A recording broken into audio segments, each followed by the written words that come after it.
جی میرے عزیزو، اس وقت میں یہ حضرت والا رحمۃ اللہ علیہ کی اہل اللہ کی اہمیت اور اس کے فوائد اسی سے ہم پڑھتے ہیں۔ آج کا عنوان ہے اہل اللہ وصول الی اللہ کے لیے دروازے ہیں۔ ارشاد فرمایا، میں دوستوں سے یہی کہتا ہوں کہ اللہ والے اللہ کے دروازے ہیں۔ آپ دروازوں کے سائز نہ ناپیے ورنہ آپ اللہ سے محروم رہیں گے۔ یہ مت دیکھیے کہ حکیم الامت اور بڑے بڑے علماء اور اولیاء اللہ تو چلے گئے، آج کل کے مرشدین تو سٹر پٹر کنڈم ناقابل ریفرنڈم ہے۔ جی حضرت مزاحیہ کبھی تعبیر اختیار فرماتے تھے، عام طور سے لوگوں میں اصل میں شیطان جب بڑے چلے جاتے ہیں تو یہ دل میں خیال ڈالتا ہے کہ اب کہاں تیرے قابل کوئی رہا، اور وہ بیچارہ اس میں بس کھویا ہوا رہتا ہے کہ بھئی میرے شیخ تو ایسے تھے اور یہ تھے اور ایسے اور یہ کمالات تھے، اب وہ چلے گئے ہیں تو اب کہاں سے میں لاؤں ان جیسا کہ جو میری اصلاح کے لیے، مجھ جیسے کی اصلاح کے لیے۔ یہ ایک طرح کی انانیت ہے، میں آپ کو صاف بتاتا ہوں۔ غیر شعوری طور پر، غیر محسوس طور پر اندر میں ایک طرح کی انا ہے، انا کہ میں تو بہت اس شان کا ہوں کہ میں فلاں سے بیعت تھا اور فلاں میرے شیخ تھے، اتنے اونچے پائے کہ جو سارے عالم میں یہ تھا، جن کا فیض یہ ہے، جن کی کتابیں یہ ہے، جن کے علوم کا مقام یہ ہے۔ اب میں کسی سے کس سے جڑ جاؤں، اور کون ہے اس طرح کا اور کون ہے اس لائق اور کہاں ہے۔ ایک صاحب سناتے تھے کہ فلاں عالم نے مجھ سے کہا کہ بھئی تمہیں تو بہت مل جائیں گے شیخ بنانے کے لیے، لیکن میں کہاں سے ڈھونڈ کے لاؤں، مجھے کہاں سے ملے گا کوئی۔ تو یہی انانیت تو ہے۔ ارے بھائی، سب کے لیے اللہ عز و جل نے اپنے سب بندوں کے لیے جسمانی اور روحانی غذاؤں کا انتظام فرمایا ہے، اور جہاں سے وہ غذائیں ملیں گی ان غذاؤں کی جگہوں کا بھی انتظام فرمایا ہے، جن راہوں سے ملیں گی، جو سبیل اور راہیں ہیں ان کا بھی انتظام فرمایا ہے۔ تو یہ مشائخ جب اللہ عز و جل ہے فیاض حقیقی، اور یہ سب ظاہری طور پر فیض ان سے ہوتا ہے، ورنہ اصل فیض تو اللہ عز و جل کی طرف سے ہوتا ہے۔ تو اس لیے جس شخص کو اتباع سنت و شریعت میں ماشاءاللہ پختہ پاؤ اور اس سے طبیعت میں مناسبت ہو، تو چاہے اس کا بلند نام اور اونچا نام اور ظاہری طور پر دنیا میں اس کا کوئی اتنا اونچا مقام ہو نہ ہو، بس اس کو شیخ بناؤ، مگر ڈھونڈنا چاہیے، تلاش کرنا چاہیے، جستجو کرنی چاہیے، اور اس کے لیے چلنا پھرنا پڑے، مختلف جگہوں میں جائے اور جا کر کے اپنی مناسبت کا تلاش کرے۔ لیکن یہ سمجھ بیٹھتا ہے بعض انسان کہ بھئی اب وہ تو اتنا اونچے والے تو چلے گئے، ہمارے لائق کہاں ہے۔ یہ بہت بڑی جہالت و نادانی ہے، اور یہ ایک طرح کی انا ہے۔ حضرت والا رحمۃ اللہ علیہ نے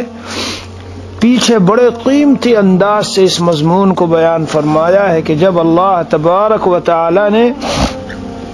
یا ایھا الذین آمنوا اتقوا اللہ وکونوا مع الصادقین،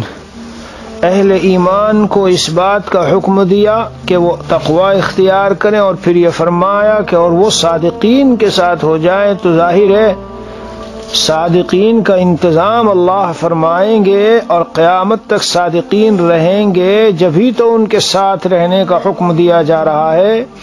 اگر صادقین ہی پیدا ہونے بند ہو جائیں اور پھر اللہ کہے کہ صادقین کے ساتھ رہو، تو یہ تو حکم ایسا ہو جائے گا جس پر عمل کرنا ناممکن۔ حضرت والا رحمۃ اللہ علیہ نے ماقبل مثال بھی پیش کی۔ بہرحال یہاں سمجھیے آپ جو حضرت فرماتے ہیں، میں پڑھتا ہوں کتاب سے، فرماتے ہیں کہ ان کے پاس جانے سے کیا ملے گا یہ سمجھنے لگتے ہیں بعض لوگ۔ ارشاد فرمایا، دروازوں کو مت دیکھو، دروازوں کا انتقال ہوتا رہتا ہے، لیکن اللہ وہی زندہ حقیقی موجود ہے۔ مطلب یہ مشائخ دنیا سے جاتے رہیں گے تو اگر ایک چلے گئے تو دوسرے کو اپنا شیخ بنا لو. اس پر جیسے میں نے عرض کیا ہے کہ اتباع سنت و شریعت دیکھی، علماء کا اس کی طرف رجوع دیکھا، اس کے متعلقین میں فائدہ اور نفع اور فیض دیکھا کہ دنیا سے قلب میں دوری اور آخرت کی محبت، اللہ کا تعلق بڑھ رہا ہے. اتباع سنت 24 گھنٹے کی زندگی میں سنتیں زندہ ہو رہی ہے، سنتوں کی اتباع، شریعت کی اتباع پائی جا رہی ہے. جی ان کے علاج معالجات سے، ان کے بیانات سے، ان کی باتوں سے مجھے گناہ سے دوری بھی ہو رہی ہے، دنیا کی محبت دل سے نکل رہی ہے اور معمولات پر عمل میں آسانی ہو رہی ہے، اللہ تعالیٰ کا قرب محسوس کر رہا ہوں. یہ سب نشانیاں ہیں. جہاں محسوس مل جائے تو آگے بڑھو اور ساتھ میں لے لو کسی کو، ورنہ تو ظاہر ہے کہ اگر ہم علاج کرا رہے ہیں اور کوئی جو ہارٹ اسپیشلسٹ تھا، ایک ڈاکٹر دنیا سے چلا گیا، بڑا ماہر تھا، اب یہ مریض گھر تھوڑا ہی بیٹھ جائے گا کہ بس اس لیے کہ وہ ایک چلا گیا، ویسا تو کوئی ہے نہیں دہلی میں، دل اور بمبئی میں، کلکتہ اور مدراس میں کوئی ہے نہیں، تو اب میں کیا کروں گا، چھوڑو بس اپنا گھر ہی میں پڑا ہوں. یہ تو ایسا معاملہ ہو گیا. میرے عزیزو ہمیشہ ضرورت ہے کسی کو بڑا بنا کر رکھنے کی، اور جو بڑے جاتے رہیں تو دوسرے کو اپنا بڑا بنا لو. اس لیے کہ جیسے میں نے عرض کیا، اللہ عز و جل فیاض حقیقی وہ زندہ ہے ہمیشہ، وہاں سے فیض ملتا رہے گا، وہ بند نہیں ہوگا. یہ حضرات دنیا سے جاتے رہیں تو دوسرے کا سایہ رکھو. اسی لیے حضرت والا رحمۃ اللہ علیہ نے اخیر عمر تک شاہ عبد الغنی پھول پوری، شاہ احمد پرتاپ گڑھی اور حضرت شاہ ابرار صبردوئی رحمۃ اللہ علیہ کا سایہ اخیر تک رکھا. مگر اس میں ایک بات ہے جو بعض لوگ کہہ دیتے ہیں کہ بس 3 دن کے اندر انتقال کے بعد شیخ دوسرا بنا لینا چاہیے. تو اس کی اصل مجھے نہ ملی، نہ معلومات کرنے کے بعد. میں نہیں کہہ رہا ہوں کہ نہیں ہے، لیکن میں اپنے علم کی بات بتا رہا ہوں کہ میرے علم میں اس کی کوئی اصل کہیں نظر نہیں آئی. اور نہ بعضوں سے علماء سے میں نے پوچھا تو انہوں نے بھی یہ بات کہی کہ بھئی اس کی کوئی اصل ہمارے پاس موجود نہیں ہے. اس لیے مطلب دوسرا شیخ جلدی سے جلدی تجویز کر لینا چاہیے اور بنا لینا چاہیے، لیکن 3 دن کے اندر ایسی کوئی بات نہیں. اور دراصل بات یہ کہ شیطان جی ہر ایک کو اسی انداز سے بہکاتا ہے جس مقام پر وہ ہے، اسی کے طریقے کو، اسی کے ساتھ آ کر اسی انداز سے، اسی نوع سے بہکاتا ہے. عام آدمی کو بہکائے گا کہ تو نماز نہ پڑھ، وہ نماز چھڑوائے گا، روزہ نہ رکھ، روزہ چھڑوائے گا. عالم آدمی کہ جو اچھا خاصا دین کی دعوت دیتا ہے اور اللہ کی طرف لوگوں کو بلاتا ہے اور اس سے دین کا بہت سارا فیض ہوتا ہے، نفع ہوتا ہے، اس کو وہ کیا کہے گا؟ اس کو وہ یہ کہے گا کہ تو عبادت میں لگ جا، پوری رات نفلیں پڑھا کر اور جی اپنا دن میں روزہ رکھا کر اور ایک طرف بیٹھ جا. تو کیونکہ اس کو دکھ رہا ہے کہ اس کے ذریعے تو لوگوں کو بہت نفع ہو رہا ہے، فیض ہو رہا ہے، جی رشد و ہدایت کا کام ہو رہا ہے اور قرآن و حدیث کی تعلیمات عام ہو رہی ہے، اس کے ذریعے سے لوگ علماء بن رہے ہیں، دیندار بن رہے ہیں، تقوی والے بن رہے ہیں، اور ایک فضا دین کی پیدا ہو رہی ہے. ایک عمومی طور پر ایک اچھا خاصا جی لوگوں میں دین کا ایک شوق پیدا ہو رہا ہے اور لوگ دین پہ آتے جا رہے ہیں. تو اس کے دل میں یہ خیال ڈالے گا کہ ان سب چیزوں کو چھوڑ تو اپنے اللہ کی عبادت کر اور دیکھ اس کے پڑھنے کا کتنا ثواب، دیکھ اس کے پڑھنے کا کتنا ثواب، دیکھ اس کے پڑھنے کا کتنا ثواب. اب اس مقام پر پھر ہمیں شیخ کی ضرورت ہے، مصلح و مربی و مرشد کی ضرورت ہے. کبھی وہ اس طرح بہکائے گا، علماء کو بہکاتا ہے کہ تمہیں تلاوت قرآن کی کیا ضرورت ہے، تمہیں تہجد کی کیا ضرورت ہے، تمہیں ذکر اللہ کی کیا ضرورت ہے، اس لیے کہ تمہارے ذریعے تو بہت بڑا کام ہو رہا ہے، نفع متعدی، یعنی لوگ دین پہ آ رہے ہیں، قرآن سنت کی تعلیمات تمہارے ذریعے سے عام ہو رہی ہے اور تمہارے ذریعے سے تو لوگ علماء بن رہے ہیں، نیک بن رہے ہیں، اور تمہارے ذریعے سے لوگوں میں جی قرآن کی تجوید اور قرآن کی تلاوت کی تصحیح کا کام اور فقہی مسائل جی اور یہ سب زندہ ہو رہے ہیں. تو علماء تم تو متعدی کام میں لگے ہو، اس لیے تم کو تہجد کی کیا ضرورت ہے، تمہیں اوابین کی کیا ضرورت ہے، تمہیں ذکر اللہ کی مجالس کی کیا ضرورت ہے، اور تمہیں جو ہے وہ اپنے طور پر اپنے اذکار و اس کی جو معمولات وغیرہ ان کو پورا نہ بھی کرو، اس لیے کہ نفع لازم درجے میں کم ہے بنسبت نفع متعدی کے۔ آدمی اگر خود عبادت کرے گا، اللہ کا ذکر کرے گا تو تنہا جنت میں گیا، اور اگر بہت سو کو بنا دے گا ذاکرین و شاغلین و علماء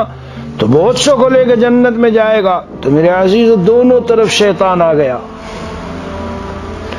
دونوں طرف شیطان آ گیا۔ حضرت شیخ الاسلام مدنی نور اللہ مرقدہ کا یہ واقعہ میں نے بچپن میں جب دیوبند میں پڑھتا تھا تو سنا تھا۔ دیوبند کے بعد اساتذہ، بڑے اساتذہ نے جب ان سے یوں کہا کہ ہم تو فلاں کتاب پڑھاتے ہیں اور یہ کرتے ہیں اور یہ کرتے ہیں، اس لیے ہمیں قرآن کی تلاوت کا موقع نہیں ملتا، تو انہوں نے فرمایا تھا کہ تلاوت قرآن کی توفیق اللہ تعالیٰ نے آج کل اس قسم کے علماء سے چھین لی۔ تہجد کی توفیق اللہ نے چھین لی،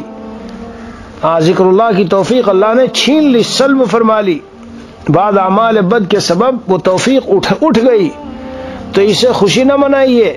فَإِذَا فَرَغْتَ فَانصَبْ وَإِلَىٰ رَبِّكَ فَارْغَب وَإِلَىٰ رَبِّكَ فَارْغَب۔ جناب رسول اللہ صلی اللہ علیہ وسلم سے بڑا داعی، اللہ کے دین کی طرف بلانے والا، امت کے غم میں گھلنے والا، امت کو راہ حق دکھانے والا، ہادی، اللہ کے نبی صلی اللہ علیہ وسلم ہادی ہے، اللہ کے نبی صلی اللہ علیہ وسلم بشیر ہے، نذیر ہے، داعی ہے، داعین الی اللہ، پھر بھی اپنے تنہائی والے اعمال میں اس قدر مشغول و مصروف ہے۔ ان ربک یعلم انک تقوم ادنی من ثلثی اللیل ونصفہ وثلثہ وطائفۃ من الذین معک۔ میرے عزیزو، اسی لیے عرض کر رہا ہوں کہ ایک شیخ کامل مصلح و مربی کی بڑی شدید ضرورت ہوتی ہے۔ دیکھیے غیر عالم کو کیسے بہکایا، اور دیکھیے عالم کو کیسے بہکایا۔ جب عالم ان سب چیزوں سے بالکل یکسو ہوگا اور کرے گا ہی نہیں، اور وہ سمجھتا رہے گا میں تو نفع متعدی میں لگا ہوں، تو قلب کی کیا حالت ہوگی، کہاں سے تعلق با اللہ اسے حاصل ہوگا۔ حالانکہ اسے شیطان کو یہ جواب دینا چاہیے، اور اسے شیطان کو یہ بتانا چاہیے، کیا بتانا چاہیے کہ اے مردود شیطان، تو مجھے اگر ان سب چیزوں سے غافل کرتا ہے تو کیا میں معلم ہونے کی حیثیت سے رسول اکرم صلی اللہ علیہ وسلم سے زیادہ بڑھ گیا ہوں؟ میں جو لوگوں کو دین سکھا رہا ہوں، کتابیں پڑھا رہا ہوں، اور وہ عالم بن رہے ہیں، کیا میرا درجہ تعلیم و تبلیغ دین میں رسول اکرم صلی اللہ علیہ وسلم سے بڑھ گیا؟ جب نہیں بڑھا تو پھر حضور علیہ الصلاۃ والسلام کی زندگی میں، صحابہ کی زندگی میں تو یہ سب کچھ تھا۔ اگر وہ معلم اور مبلغ اور داعی اور یہ سب کچھ تھے، تو ساتھ میں یہ بھی تو دیکھو کہ راتوں کو اٹھ کر کیسے تہجد میں اللہ کے سامنے رویا کرتے تھے اور سجدہ ریز ہوتے تھے، کیسے زمین پر مسلم کو اپنی آنسوؤں سے تر کیا کرتے تھے، کس قدر اللہ کا ذکر کیا کرتے تھے۔ لا یزال لسانک رطبا بذکر اللہ، تمہاری زبان اللہ کے ذکر سے ہر وقت تر و تازہ رہے۔ حضرت مفتی محمود الحسن گنگوہی میرے استاد نور اللہ مرقدہ کو میں نے دیکھا ہے اپنے زمانے میں، جتنا دیکھا کئی سال تک، کہ ہر وقت زبان ذکر میں چلتی تھی۔ مجلس ہو رہی، کوئی بات کر رہے ہیں تو ٹھیک ہے، ورنہ تو چل رہی ہے، اور مجلس کے دوران بھی یہ دیکھا، مطلب اگر ایسے ہی خالی بیٹھے ہیں تو زبان مطلب بالکل ہر وقت چل ہی رہی، جیسے آٹومیٹک سسٹم ہوتا ہے کہ یا باتوں میں چلے گی یا ویسے چلے گی، ایسے خالی نہیں، بس چلتی رہتی تھی، ہر وقت ذکر اللہ جاری رہتا تھا۔ بنگلہ دیش کے ایک بزرگ تھے حافظ حضور، ہر وقت اللہ کا ذکر زبان تر رہتی تھی۔ میرے شیخ بس علمت فرماتے تھے بھیگی بلی کی طرح زبان کو کیوں بٹھا رکھا ہے، اس سے ذکر کرتے رہو۔ بہت سے لوگ جو بیچارے کاموں پر ہیں، ملازمتوں پر ہے، جاب کے اوپر ہے، اگر وہ اپنی عادت بنا لے، کچھ دنوں کسی اللہ والے کی خانقاہ میں رہیں، مصلح و مربی کے پاس رہیں، اور وہاں بالقصد کچھ دنوں تک اسے عادت بنائیں، تو پھر ایسی عادت ہوگی کہ رہا ہی نہیں جائے گا۔ ایسا ذکر اللہ چلے گا زبان پر کہ پھر وہ چلتا ہی رہے گا، رہا نہیں جائے گا۔ اور پھر وہ ایک مقام وہ آتا ہے کہ انسان سوتے سوتے بھی اللہ اللہ کرتا ہے. میں یہ نہیں کہتا کہ تم اس کی مشق ابھی سے کرنی شروع کر دو پاس انفاس، نہیں. ہمارے حضرت تو فرماتے تھے اس دور کا پاس انفاس تو یہی ہے کہ تم گناہوں سے بچو بھائی، گناہ نہ کرو، بس اللہ کو ایک لمحہ ناراض نہ کرو. تو مگر میں ایک بات کہہ رہا ہوں کہ ہوتے ہوتے وہ مقام بھی انسان کو آ جاتا ہے. تو اس لیے دونوں قسم کے لوگوں کے لیے مصلح اور مرشد کی ضرورت ہے، مربی کی ضرورت ہے. ہاں جی. بمے سجاد رنگی کن گرت پیرے مغاں گویت کے سالک بے خبر نبوت زراہو رسم منزل آ. اگر پیر مغاں کہہ رہا ہے شراب سے سجادے کو اور مصلے کو ترک کر دے، ظاہر ہے مطلب نہیں ہے کہ حرام کام کو ہم بلا سوچے سمجھے اور بلا چوں چرا فوراً قبول کر لیں گے، بلکہ اس شعر کا مفہوم مطلب یہ ہے کہ جو امور مطلب مبہمہ ہیں کہ یہ کروں یا یہ کروں، نہ کروں یہ کر لوں، اب کروں بعد میں کروں، یہ کرنا چاہیے وہ کرنا چاہیے، سب کرنے کے ہیں، یہ بھی ہے یہ بھی ہے.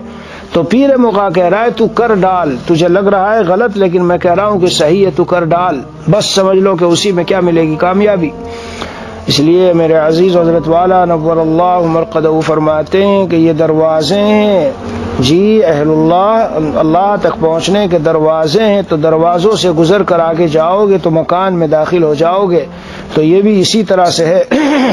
حقیقی اللہ تعالیٰ تک وصول اگر کوئی صاحب نسبت اللہ والا صحیح شیخ اور مربی اور مرشد ہو تو بڑی جلد اور بڑی تیزی کے ساتھ، یعنی احساس نہیں ہوتا کہ مجھ سے گناہ کیسے چھوٹے ہیں، میں کیسے اس طرح کی زندگی میں آ گیا ہوں، اور کیسے مجھے مطلب یہ سارے معمولات بڑی آسانی سے سہولت سے ہونے لگ گئے، اور کیسے میرے قلب کی حالت یہ ہو گئی کہ دنیا کے ماحول میں ذرا جاتا ہوں تو دل اداس ہوتا ہے، پریشانی ہوتی ہے، طبیعت نہیں لگتی. یہ سب چیزیں احوال کیسے پیدا ہوئے پتہ بھی نہیں چلتا آدمی کو. ایک تو جو بھی شیخ اور مربی اور مرشد دینی ہوگا اس کی ایک تو دعائیں ہوں گی، پھر اس کی توجہات ہوں گی جی، یعنی وہ ذہن میں رہتے ہیں اہل تعلق تو ان کے لیے دعائیں بھی مانگتا ہے، اللہ سے جس طرح اپنے لیے مانگتا ہے اپنے متعلقین کے لیے بھی مانگتا ہے. اور قدم قدم پر کوئی ایسی چیز نظر آتی ہے تو اس پہ اشاروں میں روک ٹوک، صراحتاً روک ٹوک اور بتانا اور سمجھانا اور اس طرح لے کے چلنا تو بڑا آسان ہو جاتا ہے معاملہ، بڑا آسان ہو جاتا ہے معاملہ. اپنے طور پر کتابوں میں پڑھ لیا تو مثلا یہ پڑھا کہ بھائی دعوت اللہ کی تو بڑی فضیلت ہے بھائی، کیونکہ جو شخص من دل علی خیر فهو کفاعلہ، جو کسی کو خیر پر رہنمائی کرے تو اس کے کرنے والے کی طرح ہے. لاؤ میں 100-200 کو مسلمان بنا دوں، 200-400 کو دینی زندگی پر لے آؤں، تو پھر تو مجھے نوافل، تہجد، اشراق اور اوابین اور چاشت اور نفلی روزے اور کچھ بھی کرنے کی ضرورت نہیں ہے. اس لیے کہ وہ تو کر رہے ہیں، تو ہزاروں کو جب میں نے دین پہ کھڑا کر دیا بس وہ کر رہے ہیں تو میرے نام اعمال میں تو خود بخود آ رہے ہیں.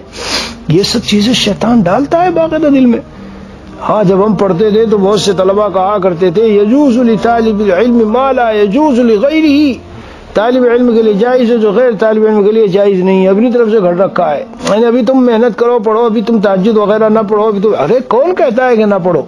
میں نے اسی دور میں حضرت تھانوی قدس سرہ کی کتابیں پڑھی تو دیکھا حضرت تھانوی نے فرمایا تھا طالب علم کو جو منصوص جو ماثور اوراد و وظائف رسول اکرم صلی اللہ علیہ وسلم سے اور نوافل ہیں ان کو پڑھنا چاہیے، ان کو پڑھنا چاہیے. جو ہمارے مشائخ کہتے ہیں کہ بھئی طالب علم کو زیادہ نفلی چیزوں میں نہ لگنا چاہیے، اس سے مراد ہے کہ مثلا چاشت، اوابین، اشراق اور تہجد کے علاوہ پتہ چلا رات کو بند کر کے کتاب اور لگ گیا نوافل پڑھنے. پتہ چلا تہجد میں اٹھا تو 1-1.5 گھنٹہ ہے، اب تھوڑی دیر کے لیے تہجد پڑھ کے دعا مانگ کے کتابوں میں لگ جاتا ہے، لیکن پتہ چلا پورا 1-1.5 گھنٹہ جو ہے نفلیں پڑھ رہا ہے کھڑا ہو کر. یہ وہ چیز ہے جس کو ہمارے مشائخ اور اکابر علماء فرماتے تھے کہ طالب علمی کے زمانے میں تم اس علم کے حصول میں زیادہ محنت کرو اور نفلی کاموں میں تمہارا وقت کم لگنا چاہیے، اس لیے کہ دین کا سیکھنا، علم دین کا سیکھنا یہ فرض ہے. اب کچھ درجہ اس کا فرض عین ہے اور کچھ درجہ فرض کفایہ ہے. آج امت نے علم دین کے سیکھنے کو کوئی درجہ ہی نہیں دیا. وہ تو بس یہ سمجھتے مولویوں کا کام ہے اور مجھے اپنے بچوں کو مولوی بنانا نہیں ہے لہذا دین سکھانا نہیں ہے. لا حول ولا قوت الا باللہ. کیسی جہالت اور بددینی ہے، خدا جہالت کا اس کا ستیہ ناش کر دے. کیسی جہالت اور بے دینی کی باتیں ہیں. جب ہم اللہ کے بندے ہیں اور اللہ نے ہمیں اس زمین پہ یعنی اپنی اس حکومت میں بھیجا ہے تو میرے عزیزو، حاکم جو ہو اس کی حکومت کے قوانین جانے بغیر اگر اس سرزمین پر رہو گے، اس ملک میں رہو گے تو ایسے جرائم سرزد ہوں گے کہ بہت سخت سزائیں ملیں گی، سخت سزائیں. کیونکہ قانون کا پتہ نہیں کہ اس ملک کا جو حاکم و بادشاہ ہے اس کے کیا قانون ہے. اب کسی ملک میں جاؤ اور تم بائیں طرف چلاتے ہو، وہاں گاڑی سیدھے پہ چلتی ہے، تم نے جاتے ہی جی اگلے دن گاڑی چلائی اور ٹکرا دی. اب جب پولیس والے نے پکڑا تو کہتے ہیں کہ جناب سر ہم کو تو یہاں کے قوانین کا پتہ ہی نہیں تھا، معلوم ہی نہیں تھا. وہ کہے گا جیل چلو میرے ساتھ اور گاڑی کا جرمانہ بھرو اور جو سزائیں مقرر ہے وہ سزا پاؤ. اب اس کے مکلف نہیں ہے کہ تمہیں معلوم نہیں تھا. کیوں تم نے معلوم نہیں کیا؟ تمہیں چاہیے تھا کہ تم سب سے پہلے جب اس زمین پر آئے، اس ہمارے ملک میں آئے تو اس کے قوانین کا پتہ لگاتے. کہ جب پتہ نہیں تھا تو ڈرائیونگ کیوں شروع کر دی؟ میرے عزیزوں، بیان سننے والوں اور جہاں تک بھی میرا پیغام پہنچے ان سب کی خدمت میں بڑے ادب سے عرض کرتا ہوں کہ خود اپنے لیے اور اپنے متعلقین اور گھر والوں کے لیے تم جو فیصلے کر رہے ہو آج قیامت کے دن تمہیں اس کی قیمت چکانی پڑے گی. کہ بڑی بڑی ڈگریوں کے فیصلے تو ہیں، کراؤ دلاؤ ڈگریاں، لیکن جس اللہ کی زمین پر جو احکم الحاکمین سارے حاکموں کا حاکم اور ساری زمین مشرق سے مغرب تک شمال سے جنوب تک جس کی حکومت اس ساری زمین کے اوپر ہے، میرے عزیزوں خود اور اپنی اولادوں کو پہلے اس کے قوانین اور زندگی گزارنے کا نظام تو سمجھاؤ اور بتاؤ کہ ہاں کیسے زندگی گزارنی ہے. جو اصل حاکم ہے، جو اصل بادشاہ ہے اس ساری حکومت کا، جس کی یہ سلطنت ہے، اس کے قوانین دنیا میں جینے کے کیا ہے، کیا کھانا ہے، کیا پینا ہے، کیا پہننا ہے، کیا اس ملک کی وردی ہے، کیا اس ملک کا نظام ہوگا کھانے پینے کا، کیا اس ملک کا نظام ہوگا رہنے سہنے کا، کیا تمہاری وردی ہوگی، کیا تمہاری یونیفارم ہوگی. یہ قانون تو جانو. اسی قانون کے جاننے کا نام دین کا جاننا اور جی حلال و حرام کا جاننا اور اپنے اوپر جو اللہ نے فرائض رکھے ان کا جاننا. اب یہ سمجھ لیا دو کیٹیگری ہیں، ایک وہ ہے جس سے مولوی ملا بنا لو اور ایک وہ ہے جس سے جو ہے مسلمان بھی رہو گے اور اپنا مسٹر بن جاؤ گے اور ڈگریاں لے لو گے. میرے عزیز، اگر تو نے شروع سے ان کو دین نہ سکھایا، دین کی باتیں نہ سکھائی، حلال و حرام نہ سکھایا، فرائض و واجبات نہ سکھائے اور شروع سے تو نے اس کو اسکول کالجوں اور ڈگریوں کے لیے وہاں بھیج دیا یونیورسٹیوں میں، تو میرے سوال کا جواب دے. اسے یہ کیسے پتہ چلے گا کہ میں کس کی زمین پہ ہوں، کس کا بندہ ہوں، کیسے جینا ہے، کیا اس کے ملک کے قوانین و ضوابط ہے، کیا نظام ہے اس حکومت کا، جی رہنے سہنے کے قوانین کیا ہیں، کھانے پینے کے ضابطے کیا ہیں، پہننے کے ضابطے کیا ان کا قاعدہ اور رول ہے، کسے پتہ چلے گا؟ اس لیے میں تو یہ سمجھتا ہوں اللہ اعلم، دنیا میں ہر شخص اپنے طور پہ غور و فکر کرتا ہے، لیکن میں سمجھتا ہوں کہ امت کی اس وقت سب سے بڑی پرابلم دو ہیں. ایک تو جہالت اللہ کے احکام سے، ان کو پتہ ہی نہیں ہے، جاہل ہے اللہ کے احکام سے. اس لیے کہ 2%، 3%، 1% اگر مولوی بن گیا، باقی سارے کے سارے 99 کہاں ہیں؟ زیادہ زیادہ تھوڑا بہت اس میں سے 10-5% کچھ جانیں گے، کچھ جانتے ہیں کچھ. اگر ان کو پوچھو حلال و حرام، فرائض و واجبات اللہ نے جو رکھے تمہیں سب کا علم ہے، نہ پتہ نہیں ہے، تو پھر کیسے وہ اللہ کے قانون کے مطابق اس حکومت میں اللہ کی زندگی گزاریں گے؟ تو نتیجہ یہ ہوگا کہ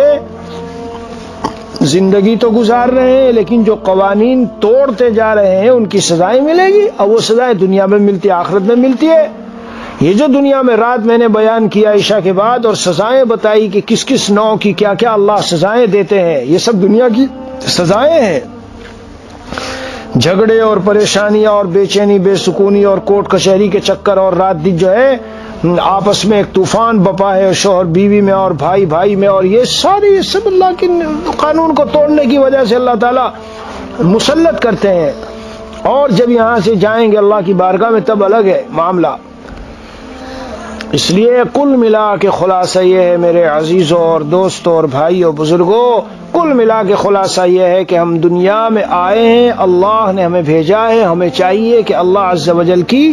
کہ احکام کی اطاعت ہو، بندگی ہو، اللہ کے قانون کا جاننا سمجھنا ہو، اور یہ ساری چیزیں اور ان پر عمل، اور خاص کہنا چاہیے اللہ کا ایسا تعلق جو عمل پہ مجبور کر دے، یہ تو اہل دل اولیاء اللہ ہی سے نصیب ہوتا ہے۔ وہ بتاتے رہیں گے، سمجھاتے رہیں گے، خاص موقعوں پر خاص ہدایات دیتے رہیں گے، ایسا کرو، ایسا نہ کرو، ایسا کرو، ایسا نہ کرو، اور سہل ہو جاتا ہے، پھر آسان ہو جاتا ہے۔ حکیم الامت تھانوی رحمۃ اللہ علیہ فرماتے ہیں یہ ایک اصول ہے کہ جس کو جس سے محبت ہوتی ہے تو اس کی بات پر عمل کرنا آسان ہو جاتا ہے، اور عام طور پر مرید کو اپنے شیخ سے محبت ہوتی ہی ہے، اس لیے جب شیخ کوئی بات کہتا ہے تو اس پر وہ بآسانی عمل کر لیتا ہے۔ اس لیے یہ سلسلے، یہ جو بیعت و ارشاد کے سلسلے ہیں بڑے مبارک اور بابرکت ہیں۔ ان کے ذریعے سے پوری تاریخ گواہ ہے امت میں کہ کتنے لوگوں کو یہ سلاسل اربعہ جن کے ذریعے کتنے لوگوں کو جو ان کے مشائخ تھے ہدایت ملی اور اللہ کا وصول نصیب ہو گیا۔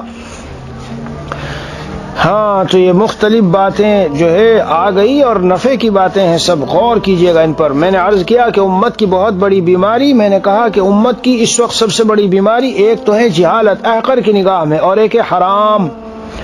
جہالت اور ایک حرام۔ میں سمجھتا ہوں جتنی میری ناقص معلومات ہے اور جو کوتاہ نظر ہے اس میں میرے اپنے اس کے اعتبار سے پوری دنیا کے بہت سے جگہوں میں گھومنے پھرنے حالات کو دیکھنے کے بعد عرض کرتا ہوں کہ ایک تو جہالت یعنی بے دینی، اور دوسرا سبب ہے حرام۔ حرام اتنی انواع اقسام سے ہمارے اندر گھسایا گیا ہے کہ اس سے چھٹکارے کی کوئی شکل کہیں نظر نہیں آتی، الا ماشاء اللہ کچھ لوگ ہیں جو بچیں گے، اور جو بچیں گے تو وہ بھی کسی نہ کسی طرح دوستوں کے یہاں اور متعلقین کے یہاں ان کو کچھ نہ کچھ لقمہ حرام پیٹ میں چلا ہی جاتا ہے۔ جو شخص سود کے کاروبار میں لگا ہوگا، رشوت کے کاروبار میں لگا ہوگا، انشورنس کے کاروبار میں لگا ہوگا، جھوٹ بول کے کمانے کے کاروبار میں لگا ہوگا، دھوکہ دے کے کمانے کے کاروبار میں لگا ہوگا، بہنوں کی میراث دبا کے لگا ہوگا، تو خود تو حرام میں ہے، اب اپنے دوستوں کو بھی کھلا رہا ہے، ان کی بھی روزی کو بے برکت کر رہا ہے، پیٹ میں جا رہی ہے۔ اور چاروں طرف دیکھو سود کی وبا کیسی عام، سود ہے، اور اسی طرح ذبیحے کی میں کہتا ہوں اس دور میں جو ذبیحے کا معاملہ چلا ہے، عمومی طور پر بڑی بڑی فیکٹریاں کھل کے دنیا میں جو ہو رہا ہے مشینوں سے اور کیسے کیسے انداز سے، تو بہت مشکل یہ بات ہو چکی ہے کہ کسی کو کہیں حلال گوشت ملے جو ایک دیندار نہ کہو، مسلمان نے، جو صحیح مسلمان ہے، مسلمان ایمان والا جو مسلمان ہے، اس نے ذبح کیا ہو اور کرتے وقت اس پہ بسم اللہ پڑھی ہو، اور پھر وہی گوشت ہم تک پہنچ رہا ہو جس کو ہم کھا رہے ہوں۔ میں یہ نہیں کہتا کہ ہے نہیں ہے کچھ لوگ، لیکن دنیا میں بہت بڑا مسئلہ بن چکا اس وقت میں، یہ امت کا ایک بڑا مسئلہ بن چکا۔ پہلے تو یہ دیکھنا ہوگا کہ وہ عقیدے کے اعتبار سے صحیح عقیدے والا ہے، اگر قبروں کا پجاری ہو اور قبروں سے مانگنے والا ہو اور قبروں پہ سجدہ کرنے والا ہو تو وہ تو اس کا ذبیحہ تو حلال ہے ہی نہیں۔ اور اسی طرح کتنے فرقے ہیں کہ جو فرقے بظاہری اعتبار سے لوگ کہتے نہیں ہیں، لیکن حقیقت یہ ہے کہ ان کا ایمان اور اسلام سے کوئی تعلق ہے ہی نہیں۔ جب وہ ذبح کریں گے تو ان کا ذبیحہ حلال ہی نہیں، اور پھر اگر صحیح عقیدے کا بھی ہو اور ہزاروں اسے ذبح کرنے ہیں، 10-5 پہ بسم اللہ پڑھ لی، بیچ میں 1-2 پہ بات کرتا رہا اور گیپ دیتا رہا، جیسے کہ میں نے اپنی آنکھوں سے مشاہدہ کیا ہے۔ شادیوں کے موقع پہ جب جوانوں کو 2-4 کو لگایا گیا، وہ بیچارے نہ نماز کے نہ روزے کے، بس نام مسلمان کا ہے، تو انہیں کہاں اتنا احساس ہے، کبھی کبھی بیچ میں گالیاں دیتے ہیں، کبھی کبھی گانا گاتے ہیں، اور چھری ان کی چلتی رہتی ہے، چکن ذبح ہو رہا ہے، مرغ ذبح ہو رہا ہے، اور وہی کھایا جا رہا ہے۔ اس لیے میں سمجھتا ہوں کہ اس وقت پورے عالم میں امت کے لیے بہت بڑا مسئلہ ہے، اور اسی لیے جب یہ حرام پیٹ میں جاتا ہے تو زنا کو جی چاہتا ہے۔ یہ سب سے اس کی خاص خطرناک بات یہ ہے، سب سے زیادہ خطرناک بات یہ ہے۔ مولانا یعقوب صاحب کا واقعہ میں نے لکھا اپنی کتاب میں، وہ فرماتے ہیں کہ کہیں سے مشتبہ مال میرے پیٹ میں چلا گیا ایک مہینے تک یہ جی چاہتا تھا کہ کسی عورت کو پکڑوں اور اس سے متمتع ہو جاؤں، اس سے لذت اور نفع اٹھا لوں، بالفاظ دیگر اس سمے زنا کر لوں۔ ہاں میرے عزیزو، اس لیے میں اپنے اہل تعلق کو یہ نصیحت اور کرتا ہوں، بہت تاکید سے وصیت کرتا ہوں کہ ہوٹلوں پہ کھانے سے ذرا سوچ سمجھ لیجئے۔ حرمت کا فتویٰ بالکل نہیں دوں گا، بالکل نہیں دوں گا، حرام بالکل نہیں کہوں گا، لیکن اہل تقویٰ کی خدمت میں اتنی گزارش ضرور کروں گا، اگر آپ اپنے تقوی کی سلامتی چاہتے ہو اور تقوی کو محفوظ رکھنا چاہتے ہو اور قلب کی نورانیت کو اور سلامتی کو چاہتے ہو جی کہ وہ منور رہے، روشن رہے اور روشن ضمیر رہو اور فراست ملی رہے اور گناہوں سے دوری رہے اور زنا اور زنا کی چیزوں کی طرف طبیعت میں رغبت نہ پیدا ہو، بلکہ اس سے ہم محفوظ رہیں، قلب سلیم، قلب منیب حاصل رہے اور ہم جو ہے صاف ستھرے رہیں، مطلب اندر سے ہمارا صاف ستھرا رہے، تو کوشش کرو کہ ہوٹلوں پر اگر کھانا نہ ہو تو اچھا ہے، اور اگر کھانا ہو تو دال کھاؤ، ایسی سبزیاں کھاؤ۔ میں پھر سے کہتا ہوں حرمت کا فتویٰ نہیں دیتا، لیکن جو مضمون چل رہا ہے وہ بتانا چاہتا ہوں۔ جی ہاں، کل ہی سے میں ایک مکان کے خریدنے کا ذہن میں آ رہا تھا کہ مکان خریدوں، لیکن اللہ عز و جل نے فوراً ذہن میں ڈالا کہ خریدنے سے پہلے تحقیق کرنی پڑے گی کہ آیا اس کی میراث نکالی گئی کہ نہیں، اس لیے کہ میں نے پہلے دیوبند میں ایک مکان خریدا، چند دن کے بعد مجھے اللہ نے دل میں ڈالا، میں نے معلومات کی تو پتہ چلا اس کی تو اس ظالم نے جس نے مجھے بیچا جی اس کے ابا کا جب انتقال ہوا تھا تو بہنوں کو تو اس نے میراث دی نہیں تھی، بھائیوں نے آپس میں تقسیم کر لیا تھا۔ اب میں وہ مکان خریدنے چلا تو مفتیوں سے فتویٰ لیا، معلوم تو خود کو تھا لیکن بہرحال دوسرے حضرات سے بھی جب فتویٰ لیا انہوں نے کہا آپ کی ملکیت اس پر ثابت ہی نہیں ہوگی۔ اس لیے میں بتا رہا ہوں کہ حرام کا کیا آج حال ہے، کتنے لوگ ہیں جو پراپرٹی اور زمین خریدنے سے پہلے تحقیق کریں گے کہ کیا اس زمین سے میراث نکلی ہے، اگر میراث نہیں نکلی تو وہ زمین اس آدمی کی ہے ہی نہیں جو بیچ رہا ہے، وہ تو بہن کی ہے، اس کی ہے ہی نہیں اس آدمی کی، تو اس کا بیچنا ہی جائز نہیں ہے۔ جب بیچنا جائز نہیں تو تمہارا مالک بننا جائز نہیں۔ جیسے کوئی گاڑی کسی کی چرا کے لے آئے دہلی سے اور لا کے دیوبند میں بیچے جی، تو وہ گاڑی اس کی ہے ہی نہیں، اس کو بیچنا جائز نہیں، اور اگر سامنے والے کو پتا ہو یہ گاڑی نہیں تو اس کے لیے خریدنا جائز نہیں ہے۔ تو مجھے خیال آ رہا تھا کہ کس کس نوع کا حرام امت میں ہے، دیکھ لو۔ اللہ ہماری حفاظت فرمائے اور ہمیں دین پہ چلنا حق تعالی آسان فرمائے، قدم قدم پر اللہ عز و جل ہماری دستگیری فرمائے، مدد فرمائے اور رہنمائی فرمائے۔ حضرت والا کا یہ پیراگراف پڑھ لیتا ہوں جی جو یہاں چل رہا ہے۔ فرماتے ہیں لیکن اللہ وہی زندہ حقیقی موجود ہے جو دروازوں کے ذریعے عطا فرماتا ہے، بلکہ کبھی ایسا ہوتا ہے کہ بڑے دروازے سے 1,000 روپیہ دیا، 50 پاؤنڈ دیا، اور چھوٹے دروازے سے کسی کو اشارہ کیا اور اس چھوٹے دروازے سے 10,000 پاؤنڈ دے دیا۔ سبحان اللہ سبحان اللہ سبحان اللہ، کیا بات حضرت نے فرمائی، سبحان اللہ۔ بس جس کو جس دروازے سے خدا تعالیٰ کو صاحب نسبت بنانا ہے اس دروازے سے ہی وہ چیز مل جائے گی۔ آپ دروازوں کو مت ناپیے، مشائخ میں تقابل اور تفاضل مت کیجیے، بس یہ دیکھیے اس دروازے کا رابطہ دینے والے سے ہے یا نہیں۔ سبحان اللہ، یہ اللہ کا دروازہ ہے یا نہیں، اس دروازے کو اللہ سے رابطہ ہے یا نہیں۔ جی اب اسی سے جڑا ہوا مضمون اس لیے پڑھ لیتا ہوں، شیخ کا فیض یافتہ ہونے کی علامات۔ سبحان اللہ، یعنی جس کو میں شیخ بنا رہا ہوں یہ خود فیض یافتہ ہے۔ جی ہاں، صحبت یافتہ ہونا الگ ہے، صحبت تو بہت سے لوگ اٹھائے ہوتے ہیں لیکن فیض خاص لوگوں کو حاصل ہوتا ہے۔ اس لیے دوستو، اگر کسی مرید کو دیکھنا ہو کہ یہ اپنے شیخ کے ساتھ اتنے زمانے سے ہے، اس کو اپنے شیخ و مرشد سے کتنا فیض حاصل ہوا، تو اس کی تہجد اور اشراق مت دیکھو، اس کو سڑکوں پر دیکھو کہ جب یہ مخلوق میں مخلوط رہتا ہے تو پھر وہ کتنا اللہ کو یاد کرتا ہے۔ واہ واہ، کیا بات فرمائی ہے، یعنی اس کے قلب میں رسوخ، نسبت مع اللہ کا، تعلق مع اللہ کا کتنا ہے، دنیا سے ربط اس کے دل کو کتنا ہے، یہ دیکھو۔ پھر اس کا ٹیسٹر دیکھو کہ حرام مزے تو نہیں ٹیسٹ کر رہا ہے، اللہ اکبر۔ اس مسٹر کی ٹر مس ہوئی کہ نہیں، واہ سبحان اللہ، اور چسٹر پہنے ہو تو مانچسٹر میں اس کو آزماؤ کہ یہاں نظر بچاتا ہے کہ نہیں، اللہ اکبر۔